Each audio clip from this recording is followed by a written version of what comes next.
All right. Welcome to Book Club, Book Chat Book Club. Who named that? It was me, Book Chat Book Club.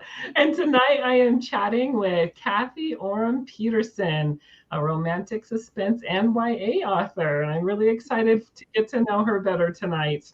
Thanks for joining us, Kathi. You bet. I'm happy to be here. Now, I wanted to read your bio because it is quite interesting. It says you are a two-time Whitney Award winner. Kathi Oram Peterson was born in a small town in Idaho. Since childhood, she has loved reading and writing stories. After raising her family, she put her writing on hold to earn a BA in English and a minor in sociology. Upon graduation, she worked for a curriculum publisher, writing and editing concept and biography books for children. She now devotes her time to writing romantic suspense and young adult novels. Wow, you did a ton before you started publishing books. I did a little bit, and I was like 20 years working as an assistant in an accounting office, so totally different spheres. But Oh my word, you did? yes, I did. One more addendum is I won the Whitney last year, so I have 3 Whitney wins. Oh wow, they need to update that then. Yeah, I need to. Oh goodness. Well, now tell me how you write YA and romantic suspense. Which one is your first love? Romantic suspense. That's what I started with before I started publishing, and when I was working for the accountant. I Mm-hmm. would come home and I would escape into writing romantic suspense. And I had like 4 or 5 of those done. Then when my son graduated from high school, I thought, okay, I'm going to go to college. And so I went to college. And when I got done there, I got a job at the curriculum publisher where I was writing and editing children's concept books, picture books. They were just little teeny. And it's very hard to write small books because you have to get so much in a few pages. It was a challenge, but it was fascinating because I could watch the graphic artists put together the pictures that would go with my words. It was quite fun. So did you author a children's book then? Or did you just edit it? I authored 9 of them, but we would have like 40 in a level. There were several levels. There was the preschool level, kindergarten, and first grade. And so, yeah, What exactly is a children's concept book? it would teach like basic things about science, about levers, or about, they also did biographies like Anthony van Leeuwenhoek, who discovered doing microscopes, and what's his name? That discovered the theory of displacement with water. And he got in the tub and he saw that the water displaced. And then, anyway, I'm not making sense. I need to pull it out and look at it again. I'm not well versed in the scientists anymore. I don't know. Well, it wasn't Archimedes. Was it Archimedes? I think it was. That did the displacement of water, and he did a lot of wonderful scientific things. And then math books. I did math books explaining about perimeters and where the beginning of numbers started and things like that. It was fascinating doing the research for those. That is fascinating.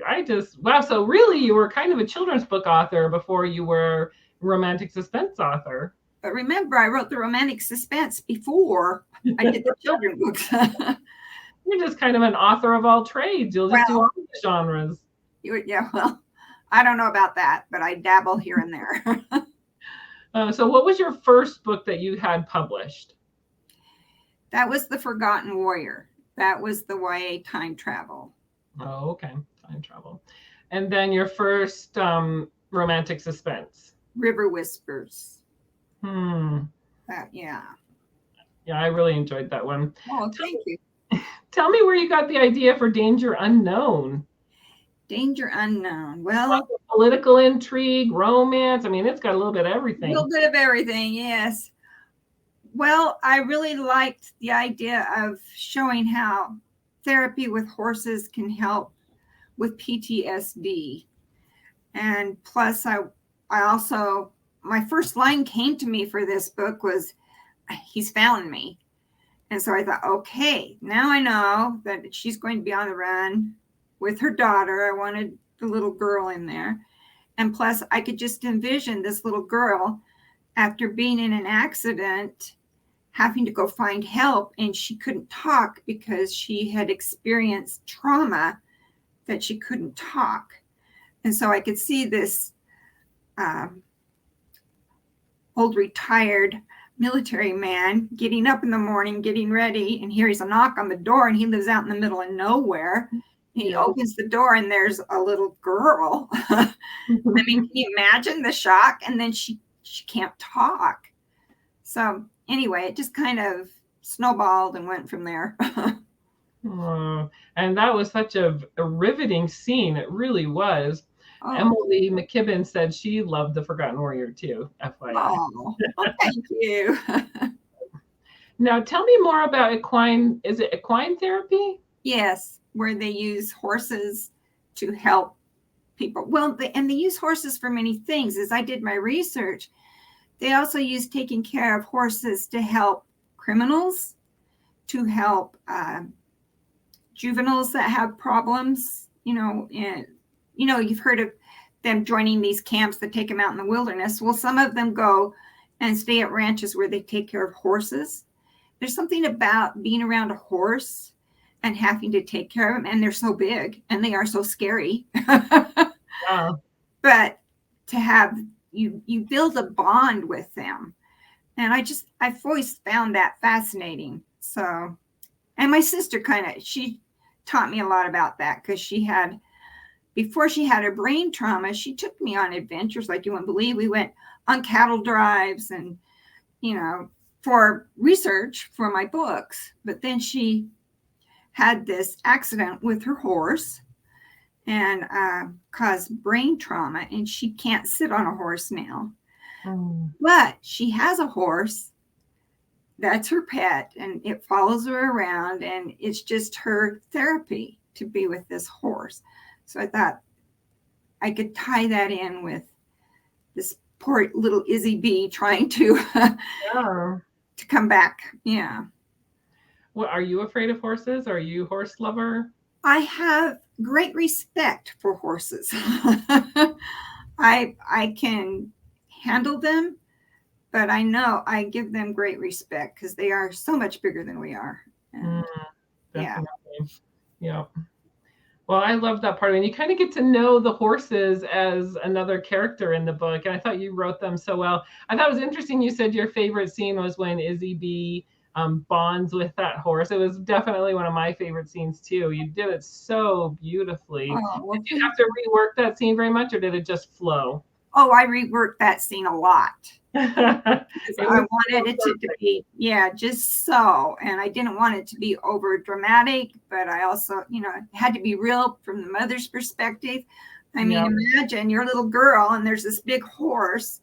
So, but then, it just kind of took a lot of writing, but I'm happy with the outcome. Yeah. I mean, it was interesting how the mother was afraid of the horses and had to overcome that fear because she was already going through so much. And it was such an ordinary fear to have to get over or reconcile, is what I'm trying to say, along with the bigger problem she's dealing with. So I just thought it was so great that you put these little challenges to make the bigger ones seem a little bit like more surmountable. That's what I'm trying to say.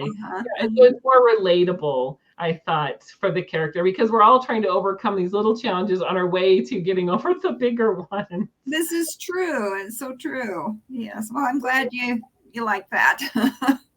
Well, one thing I noticed too, you kind of have a Native Americans in your book, and you have a Native American thread going through property disputes and the tribal things. Do you have Native American ancestry or friends that are Native American? I don't, but in doing my research of where I wanted to set it, and I based Mad Mountains on the Crazy Mountain Range. And as I did research to that and found out that the Crows Nation, which is the Appaloosa, I can't pronounce that word, that their true name. Anyway, they use those mountains for vision quests. and it's very sacred to them. But it is privately owned. Most of the mountain is privately owned. So I wanted to pull that in because I think many people are under the misunderstanding that the mountains belong to everyone. You know, they're public, and they're not. Yeah. And that just made you want to. Let me start over. Are there any other books with those Native American characters in it, or were they just new for this story? They were just new for this story. And you just wanted to put it in because of the Mad Mountain connection to it? Yes. Yeah. I wanted to diversify and show a little, yeah. Yeah, I thought you did a great job. And especially the way, they didn't like each other at first, your heroine and the wife of Michael's friend. They weren't friends right at first. And that's just so, realistic. That's real world. Sometimes it takes a while to get to know people, and especially very private people.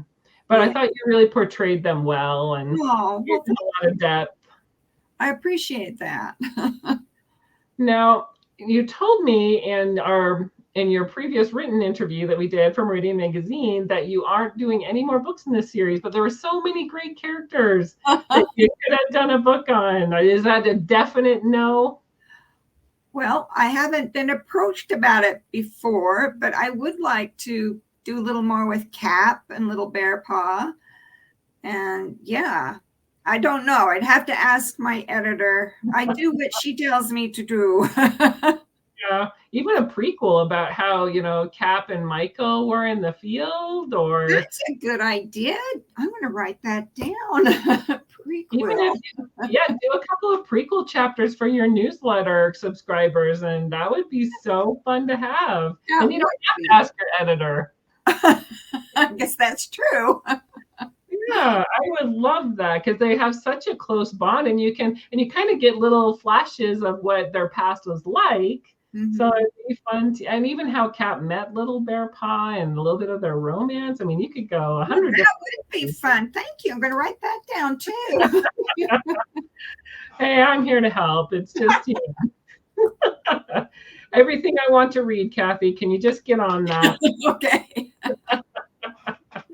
But anyway, you did tell me that you were working on another series set in Montana. Can you tell me a little bit about that? Well, it's still in the works. I can tell you about the book that's coming out in February. Okay, sure. Let's talk about that. Okay, my book in February is called Shifting Sands. And the cover reveal will be June 28th on Wholesome Romance and on Covenant's Facebook page. And it takes place up in Washington, up in the Primitives, the Olympic Peninsula.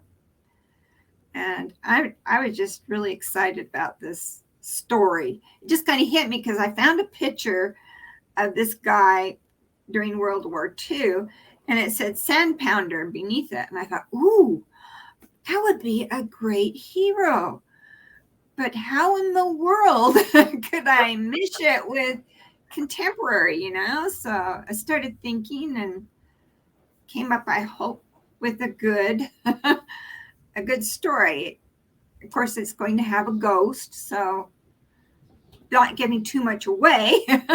Paranormal. Yes, it was a fun book to write. And that comes out in February? February. But the cover reveals July 28th. Yes. Do you love the cover? I have to ask. I love the cover. I'm very happy. I think my readers will be happy too. Yeah, I love cover reveals. It's always fun to see, kind of what the book could be about or a peek of it. Have you had covers that you didn't like? A couple. What was your favorite cover? Oh man, I've had such great covers. I love Treacherous Legacy. I love Bloodline. That was just so spot on. And Breach of Trust was wonderful. Oh, and a familiar. See, I just like them. I like most all of them, actually. Hmm. Well, now you said your new book is set in Washington State, correct? Uh-huh. And this book was set in Montana. Are these places that you visited to research or just places that you know really well? They are places I visited. I tried to visit the places. The only place I didn't visit was Iceland, where Treacherous Legacy was set, and it was during the pandemic. So Hmm. I couldn't go there. So I did a lot of Googling, Yeah. a lot of research online. So you did write part of an Danger Unknown. dangerous. Thank you. You did write part of that during the pandemic, didn't you? I did, but I've been to Montana many times. So it was there in my memory. Yeah. Do you have like a favorite spot that you like to go? Like a Well, I do vacation like close spot? to the park, and I do like near the Crazy Mountains. That was pretty, and nearly got caught in a snowstorm going, and it goes past the Crazy Mountains going to Billings. That was scary because they closed the freeway right after we went. And I thought, oh my gosh, Oh, cars were off the road, and scary. And very scary. I'm going to have to use that in a book because You have to use all those experiences in we the book. do. That's why we're given them, right? To share with others. The Yeah, heart thing. that Oh was. my goodness. So there's quite a bit of political intrigue in Danger Unknown. Is that, something that you had planned all along? Is it based on anything real? All Well, these I tried to stay true to my characters. So if I, you know, create a character that is, yeah, I try to follow what the character would do. So are I any got of your characters based off real people? some of them are amalgams of several people that I know. So I don't want to get in trouble. But I do Oh, use people's names, but the name doesn't fit who they are. You know what I mean? That right. seems to flatter people. They get a kick out of that. Yeah. Is there one that jumps to mind that comes right to your mind that you named after someone? Well, I haven't yet, but I just got home from a family reunion and my nephew lost at a game. No, he won at a game of Bago. He says, okay, you got to name a character my name. So I'm going to have a Josh in my next book. Oh my goodness. I'm terrible at naming characters. I really need to step up my game. I love that you have really good names in your book. Nobody's stumbling over the names. They fit the characters. You've done a good Oh, job. good. Well, in Shifting Sands, this was the only book where when I got the edits back, someone didn't like the name of my main character. And her name is Gloriana. And they Uh, said, couldn't she find something shorter? And I said, no, because the meaning of Gloriana is the glory of God. And this book has a ghost in it. And I wanted to make sure that it was more of a spiritual tone. And even if you just get it in a name, it's setting the stage. You know what I mean? So yeah, they let that go.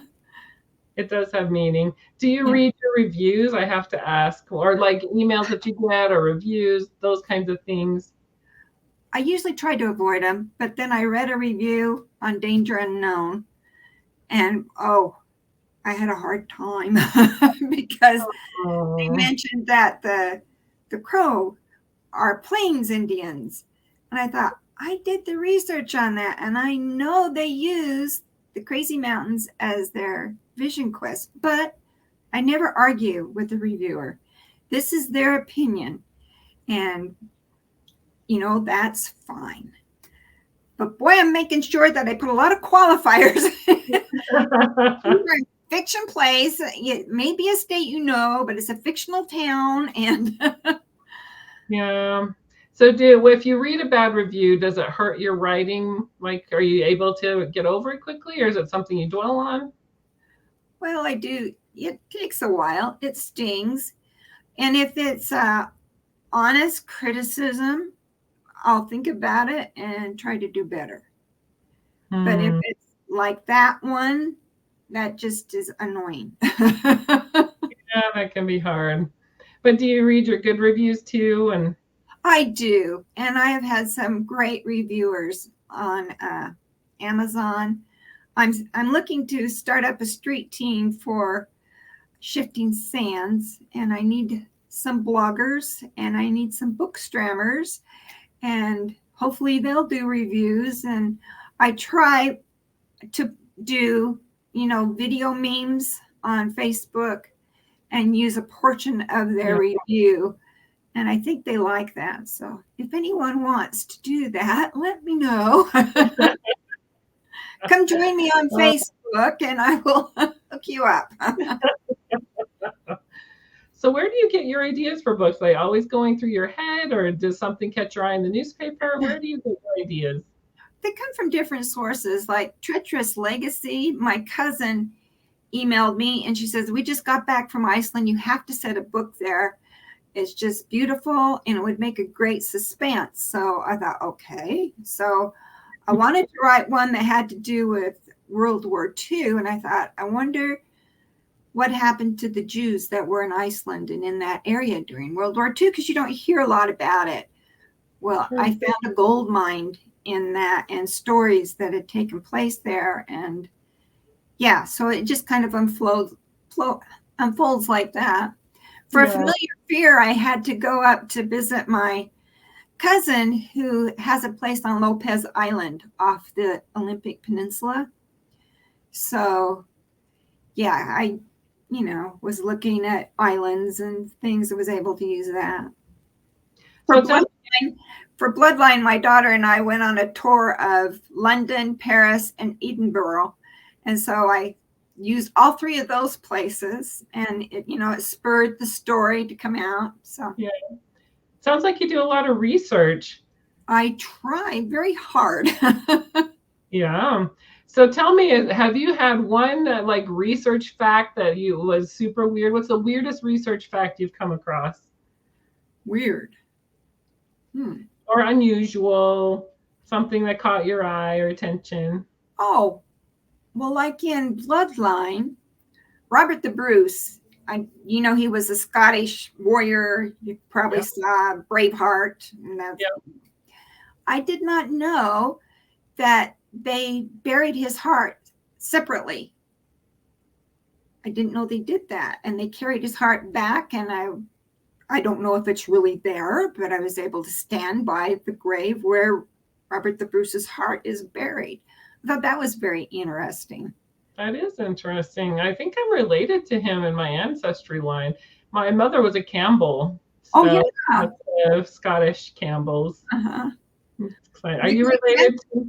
My great-grandfather was a Scot, so. Yeah, that's awesome. So did you go back and see like ancestral lands on your trip, or was it more just touristy? It was, well, I was looking for places where pages could be hidden for this book, for the mystery.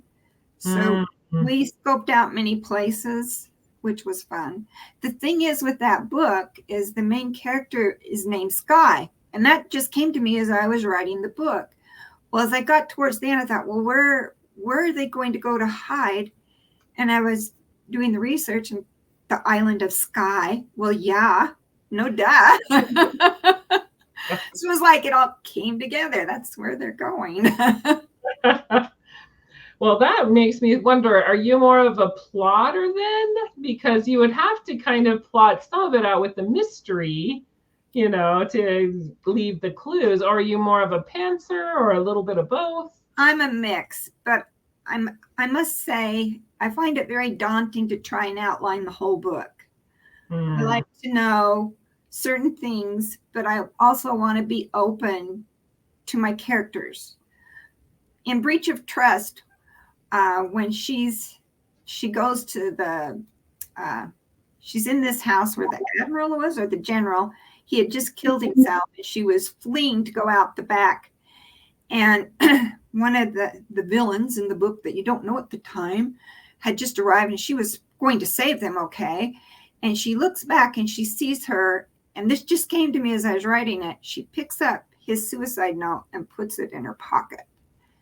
And so right there, she knew this this gal is going to do me in. She's not my friend.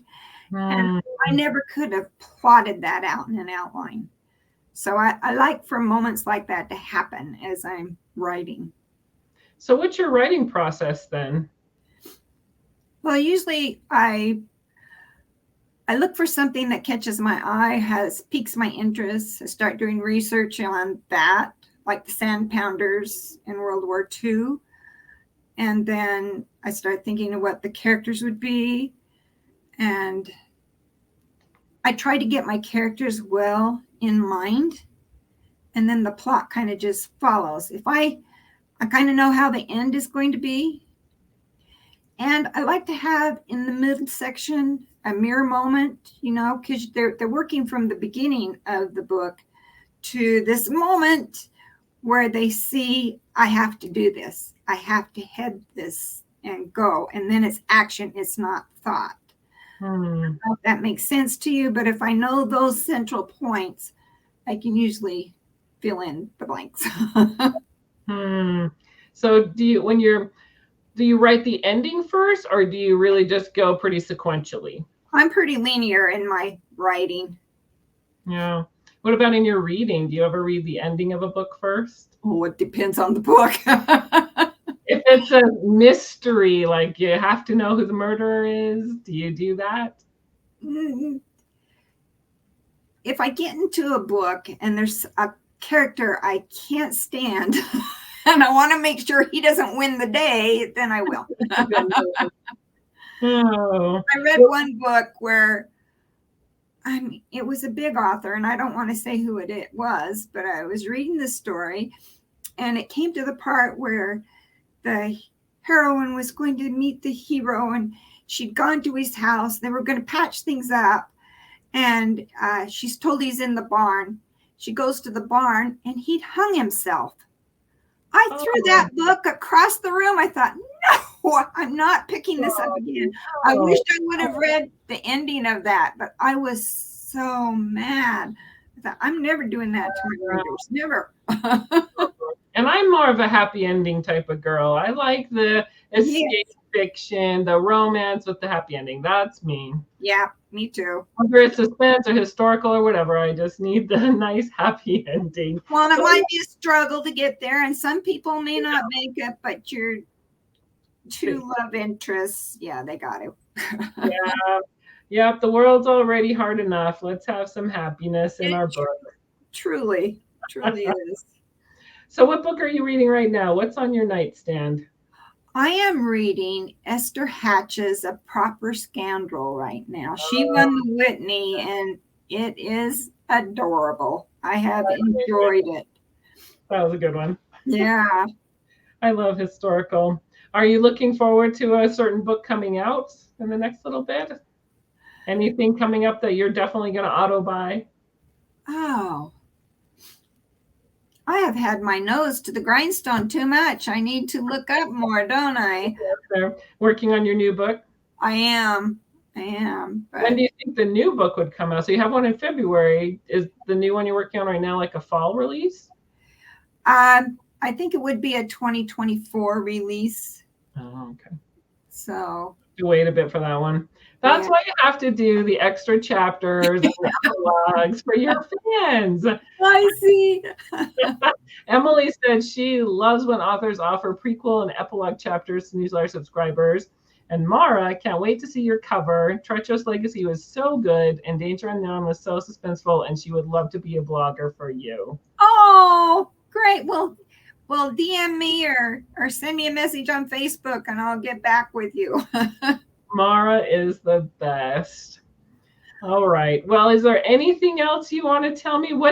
If you could live in any genre, because you've written children's, paranormal, you've written romantic suspense, and YA. If you could live in any one of your books, which one would you pick? My books? The ending of my books. Let's see. I don't know, Julie. That's a hard one. That's a hard one. I asked you a hard question. I have one more hard question after this one. Okay, Danger Unknown, I think, because I would love to live in Montana and around horses, and yeah. And Michael's cabin sounded pretty cozy and nice. And Yes. the little loft. I liked the little loft scene with Michael and Brooke. Oh, good. It was cute. There were so many cute moments. I just love how you do the romance. Oh, thank you. All right, last question. If you were given $1 million, which I know today in these days isn't a whole lot anymore, but if you were given $1 million, what would you do with it? What would I do with it? Make your own publishing company and give your fans all the books. Well, I think I would make sure my kids were taken care of, and then try and pay it forward the best I could. Oh, How did I know you were going to say that? You're a good person. Oh, well, thank you. Also, I am going to be at a signing Saturday at the Siegel Bookstore on 1720 Redwood Road in Salt Lake City. And there's a group of authors. There's Heather Moore is going to be there, Karen Tuft, Esther Hatch. Oh, Annika. Is Annika? No, it's Dana. Can't remember her last name. That's horrible. Oh, Dana LaChaminant, I think. Yes, I think she's going to be there. And Renee Mackley. Oh, I just read her story in Where Dreams Meet with Carla Kelly and Jennifer Moore. Yes. And one other that I can't think of at the moment, but that was a really good collection. Have you read that one yet? I haven't. I did post about it today, but I haven't read it yet. It was good. It was hard to pick a favorite because Jennifer Moore is one of my very favorite authors. Carla Kelly, same. And Carolyn Tweed Frank, that's who it was. And she writes great Western romances. And then of course we had Renee is it Waite Mackley or Mackley Waite? I can't remember now. Waite Mackley, but we'll find out Saturday. And she was a new to me author, so awesome then to do those little collections and you can find different authors that you might like. Yeah, for sure. So, well, I appreciate you coming to book club today. Did anyone have any other questions before we sign off with Kathi? Mara said if she lived in Utah, she would be there on Saturday. Oh, well, thank you. She's cute. Well, I don't see any other questions, but thank you so much. And if you want to get Danger Unknown by Kathi Oram Peterson, it is on sale right now on Kindle for $4.99, and it is definitely worth every penny. Oh, thank you, Julie. It's been a pleasure to be here. Thank you so much, and we'll see you next month.